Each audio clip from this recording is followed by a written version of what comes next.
Everyone. अब हम बात करने वाले हैं स्पेस के बारे में। देखिए, 100 kilometre above the sea level पृथ्वी है ये आपकी। इससे 100 किलोमीटर ये आपका जैसे एक लाइन खींची हुई है जिसको बोलते हैं हम कार्बन लाइन। इससे ऊपर का जो एरिया है ना वो आउटर स्पेस कहलाता है। समुद्र की सतह से 100 किलोमीटर की ऊंचाई पे एक काल्पनिक रेखा है जिसको कार्बन लाइन कहते हैं। यहां से अंतरिक्ष की शुरुआत मानी गई है। और इसके नीचे का जो एरिया है, जो ये कार्बन लाइन है, इसको बोलते हैं उस पर्टिकुलर कंट्री जिसके ऊपर ये एरिया पड़ता है उसका एयर स्पेस। ठीक है, यानी कि किसी भी राष्ट्र का वायु क्षेत्र। और इसका जो बाहर का जो एरिया है 100 किलोमीटर से आउटर स्पेस है, ये किसी एक पर्टिकुलर कंट्री का इस पे कोई अधिकार नहीं है। ये संपूर्ण मानव संपत्ति है, ये संपूर्ण मानव जगत की संपत्ति है। अब हम बात करते हैं आउटर स्पेस ट्रीटी। देखिए, स्पेस के बारे में जितने भी रूल्स रेगुलेशंस उन सब के बारे में एक ट्रीटी की गई थी 1967 में, जिसमें कि ये डिसाइड किया गया था कि अंतरिक्ष का उपयोग किस तरीके से करना है, क्या करना है वहां पे, क्या नहीं करना है। तो सबसे पहला जो पॉइंट है वो है explore space for the welfare and peace of the human race. मतलब कि अंतरिक्ष का प्रयोग जो है हम समस्त मानव प्रजाति के कल्याण और शांतिपूर्ण प्रायोजन के लिए करेंगे। Every country is free for peaceful exploration. अंतरिक्ष का कोई भी भाग किसी भी राष्ट्र विशेष की संपत्ति नहीं होगा और इन क्षेत्रों में कोई भी देश स्वतंत्र अन्वेषण और शांतिपूर्ण प्रयोग के लिए स्वतंत्र होगा। Astronaut the representative of all human race. अंतरिक्ष यात्री को समस्त मानव प्रजाति का प्रतिनिधित्व माना जाएगा। लेकिन अगर कोई अंतरिक्ष दुर्घटना हो जाती है, स्पेस मिशन करते समय कोई अंतरिक्ष में दुर्घटना होती है, तो उससे होने वाला जो नुकसान है उसकी जिम्मेवारी कुछ पर्टिकुलर राष्ट्र की होगी। ठीक है, जिसका वो अंतरिक्ष यात्री है, जो कि प्रतिनिधि वो संपूर्ण पृथ्वी का होगा। अब है आपका no nuclear weapon establish in any orbit. कोई भी राष्ट्र किसी भी खगोलीय पिंड या कक्षा में कोई भी नाभिकीय हथियार स्थापित नहीं कर सकेगा, ऐसा इस ट्रीटी में कहा गया था। और कुछ और बातें हैं जो इस ट्रीटी में कही गई थी, वो हैं कि अगर अंतरिक्ष यात्री जो गया हुआ है स्पेस में, उसकी जान को अगर कोई खतरा होता है तो उसकी सकुशल वापसी के लिए जितने भी राष्ट्र हैं जिनके पास कुछ तकनीकी है, वो उसको वापस लेने की हर संभव कोशिश करेंगे, यथासंभव कोशिश करेंगे। ठीक है, ये ट्रीटी थी आपकी 1967। लेकिन आपने देखा होगा कि जो ट्रीटी बनती हैं वास्तविकता वो नहीं होती। क्यों? क्योंकि अंतरिक्ष का प्रयोग अगर हम बात करें तो अंतरिक्ष का जो शांतिपूर्ण प्रयोग है वर्तमान समय में कहीं ना कहीं ये एक विवादास्पद और अस्पष्ट अवधारणा बन के रह गया है। क्योंकि कई राष्ट्र हैं जिन्होंने अंतरिक्ष आधारित ऐसी प्रणालियों को विकास कर लिया है जो युद्ध लड़ने की क्षमता में वृद्धि करती हैं और अंतरिक्ष की युद्ध की परिकल्पना को कहीं ना कहीं इससे बल मिलता है। जैसे अगर हम बात करें कि ऐसे उपग्रह भी छोड़े जाने लगे हैं जिनसे जासूसी होती है, नौवहन प्रणाली जो नेविगेशनल सिस्टम है उनका प्रयोग हम सैन्य प्रयोग ज़्यादा से ज़्यादा करते हैं। डिफेंस के क्षेत्र में भी हम इसका काफ़ी प्रयोग करने लग गए हैं और अब तो उपग्रह रोधी मिसाइल भी छोड़ी जाने लगी हैं। ठीक है, तो ये थी आपकी आउटर स्पेस ट्रीटी 1967 की। देखिए, प्रीलिम्स में तो इससे शायद ही डायरेक्ट क्वेश्चन कोई आए, लेकिन इतना जरूर है कि जब हम मेंस में आंसर लिखेंगे, जब स्पेस मिशन से संबंधित कोई इशू और कंसर्न होता है, तो उसको कहीं ना कहीं हम इस ट्रीटी को अपने कोट कर सकते हैं, इसको इस्तेमाल कर सकते हैं।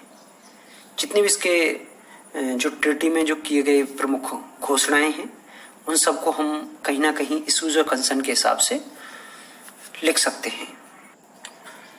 तो नेक्स्ट है आपका ऑर्बिट। देखिए, gravitational curved trajectory regularly repeated planet around the star or the satellite around the planet। यह किसी भी खगोलीय पिंड या पृथ्वी के चारों ओर का वह वृत्तीय पथ है जिसमें उपग्रह या अंतरिक्ष यान परिक्रमा करते हैं। या तो एक सैटेलाइट ग्रह के चारों तरफ घूमेगा या फिर कोई प्लेनेट किसी स्टार के चारों तरफ घूमेगा। ये एक फिक्स्ड ऑर्बिट होता है, ठीक है, जो कि बैलेंस्ड रहता है। किससे? सेंट्रीपिटल, सेंट्रीफ्यूगल, ग्रेविटेशनल, इन सभी फोर्सेस से। अब इसके टाइप्स की अगर हम बात करें तो टाइप्स में सबसे पहला हम देख लेते हैं कि अगर जैसे कि अर्थ का अगर कोई ऑर्बिट है तो उसको हम बुलाएंगे जियोसेंट्रिक ऑर्बिट। सन का कोई ऑर्बिट है उसको हम हेलियोसेंट्रिक ऑर्बिट कहेंगे। मून को लूनार ऑर्बिट। और जैसे जैसे हम अलग अलग प्लेनेट की बात करेंगे तो उसी हिसाब से हम उनका नाम भी रख देते हैं। जैसे वेनस का ऑर्बिट होगा तो उसको वेनेसियन, मार्स की को हम मार्सियन, उसी तरीके से बुलाएंगे। अब हमारे लिए जो इम्पोर्टेंट है वो है हमारा सबसे इम्पोर्टेंट जियोसेंट्रिक ऑर्बिट। और जियोसेंट्रिक के बारे में ही हम बात करेंगे। देखिए, इसमें मोस्टली 4 ऑर्बिट हैं। बेसिक हम हाइट के हिसाब से बात कर रहे हैं अभी फिलहाल। हाइट के बेस पे हम देखें जियोसेंट्रिक ऑर्बिट को तो उसमें 4 पड़ते हैं। पहला है नियो, मतलब कि नियर अर्थ ऑर्बिट। इसमें जो सैटेलाइट छोड़े जाते हैं वो 200 किलोमीटर की ऊंचाई पे छोड़े जाते हैं, लेकिन वर्तमान में इसका कोई उपयोग नहीं है। पहले इसमें रिमोट सेंसिंग या एक्सपेरिमेंटल जो सैटेलाइट्स होते थे, साउंडिंग रॉकेट्स वगैरह को इसमें छोड़ा गया था, लेकिन फिलहाल इसका अभी कोई इस्तेमाल नहीं होता क्योंकि टेक्नोलॉजी इतनी डेवलप हो चुकी है कि इससे अधिक ऊंचाई पे सैटेलाइट्स को आसानी से ले जा सकती है। तो वर्तमान में तो इसका कोई यूज नहीं है। दूसरा आता है एलईओ, लो अर्थ ऑर्बिट। लो अर्थ ऑर्बिट में जो सैटेलाइट छोड़े जाते हैं वो इसमें लिखा हुआ है साफ साफ remote sensing satellites. Remote sensing में बता चुका हूं क्या होता है। किसी भी ऑब्जेक्ट को या किसी भी चीज का बिना उसको टच किए काफी दूरी से उसकी फिजिकल और केमिकल प्रॉपर्टीज के बारे में सटीक जानकारी लगाना रिमोट सेंसिंग होता है। तो इन सैटेलाइट्स को हम 200 से 2000 किलोमीटर के बीच में, इनमें क्या होता है कि कुछ कैमरेज लगे रहे होते हैं, ठीक है। और ये किस पे काम करते हैं? जो पृथ्वी, सूर्य से आने वाली जो शॉर्ट वेव रेडिएशंस हैं और उससे टकरा के जब लॉन्ग वेव रेडिएशंस जाती हैं तो उनको कैप्चर करता है। उसी के आधार पे ये उसकी प्रॉपर्टीज के बारे में बता देता है। तो इनको जो याद रखने वाला तथ्य है वो ये कि रिमोट सेंसिंग सैटेलाइट्स को लियो में लगाया जाता है, लो अर्थ ऑर्बिट में 200 से 2000 किलोमीटर की ऊंचाई पे। फिर आता है आपका मियो, इसका मतलब है मिडिल अर्थ ऑर्बिट। इसकी ऊंचाई है आपका 2000 से लेकर 20,000 किलोमीटर तक। और इसमें जो हम लगाते हैं वो लगाते हैं जीपीएस, ग्लोबल पोजिशनिंग सिस्टम, जैसे ग्लोनॉज, ठीक है। इन सभी को हम लगाएंगे आपका मिडिल अर्थ ऑर्बिट में।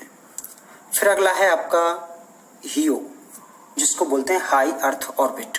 और ये सबसे अधिक ऊंचाई पर लगाए जाते हैं सैटेलाइट। और इसमें जो लगाए जाने वाले प्रमुख सैटेलाइट हैं वो आपका कम्युनिकेशन सैटेलाइट है, रीजनल सैटेलाइट नेविगेशन की बात है, और एक वेदर सैटेलाइट्स।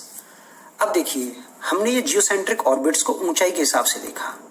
इसमें जो याद रखने लायक फैक्ट्स हैं वो ये हैं कि हमारा रिमोट सेंसिंग जितने भी सैटेलाइट्स होंगे वो सभी 200 से लेकर 2000 किलोमीटर की ऊंचाई पे होंगे। जीपीएस से संबंधित जो सैटेलाइट होंगे वो 2000 से 20,000 किलोमीटर की ऊंचाई पे होंगे। और कम्युनिकेशन, रीजनल नेविगेशन और आपका रीजनल नेविगेशन और आपका वेदर सैटेलाइट्स जो होंगे वो 36,000 किलोमीटर की ऊंचाई पे होंगे, ठीक है। और यही हमको आगे जो इतने सारे सैटेलाइट्स हम छोड़ते हैं तो उनको याद करने में डिफिकल्टी नहीं होगी अगर हम उनको कैटेगराइज कर लेंगे कौन सा सैटेलाइट किस कैटेगरी में आता है, ठीक है। अब चलते हैं आगे। ऑर्बिट्स का जो दूसरा डिवीजन किया गया है वो किस बेस पे वो किया गया है? एंगल ऑफ इंक्लिनेशन की, मतलब जो उसमें सैटेलाइट है उस पर जो लगने वाला कैमरा है उसका एंगल क्या होगा। और दूसरा है वो पोजीशन। पोजीशन क्या है? वो पोलार सैटेलाइट्स हैं या फिर जैसे पोलर सैटेलाइट क्या है? जो पोल्स के दोनों तरफ घूमेगा, पोल्स की तरफ घूमेगा, जैसे नॉर्थ पोल से साउथ पोल की तरफ। और आपका जैसे जियोसेंट्रिक हो गया, सन सिंक्रोनस हो गया, और आपका अलग अलग सैटेलाइट्स हैं, इनको भी हम देखने वाले हैं। तो इसके बेसिस पे हमने 5 कैटेगरी की हैं ऑर्बिट की। सबसे पहले आपका पोलर ऑर्बिट। पोलर ऑर्बिट क्या? जो नॉर्थ पोल से साउथ पोल या साउथ से नॉर्थ पोल की तरफ रिवॉल्व करेगा। फिर है geostationary orbit. Geostationary orbit कैसे? जियो स्टेशनरी जैसे मान के चलो ये अर्थ है और ये मूव करती है आपकी ईस्ट से वेस्ट से ईस्ट की तरफ। ये अर्थ के साथ साथ रिवॉल्व करता है। ये जियो स्टेशनरी ऑर्बिट हो गया। जियो सिंक्रोनस, ये जियो स्टेशनरी के ही पास का है, बिल्कुल उसी तरीके से काम करेगा, बस इसका जो एंगल ऑफ इंक्लिनेशन है उसमें थोड़ा सा बदलाव होता है। फिर आपका सन सिंक्रोनस होगा जो कि पोलर ऑर्बिट के ही समान है, इसमें कुछ डिफरेंस है, उसको हम डिटेल में देखेंगे। फिर आपका आता है ट्रांसफर ऑर्बिट। ट्रांसफर ऑर्बिट क्या होता है? देखिए, ट्रांसफर ऑर्बिट वो होता है जब हम किसी सैटेलाइट को उसकी जो निश्चित कक्षा है जिसमें हमें उसको छोड़ना है, जहां पे हमें प्रक्षेपित करना है, उससे पहले का जो ऑर्बिट होता है, जैसे मान के चलो 36,000 किलोमीटर की ऊंचाई पे हमें वेदर फोरकास्ट सैटेलाइट को प्रक्षेपित करना है। अब क्या है, कोई भी जो रॉकेट होगा उसको 34 से 35,000 किलोमीटर की ऊंचाई तक ले जाएगा, उसके बाद उसको अपने से अलग कर लेगा। उसके बाद जो सैटेलाइट में लगे हुए जो उसके सोलर पैनल्स हैं, मोटार्स हैं, वो सब आगे की तरफ उसको लेके जाएंगे, तब जाके वो अपनी निश्चित कक्षा में पहुंचेगा। तो जीटीओ ट्रांसफर ऑर्बिट जैसे जीटीओ है आपका, उस तरीके से है। इन सब के बारे में हम एक एक के बारे में डिटेल से पढ़ेंगे अगले लेक्चर में।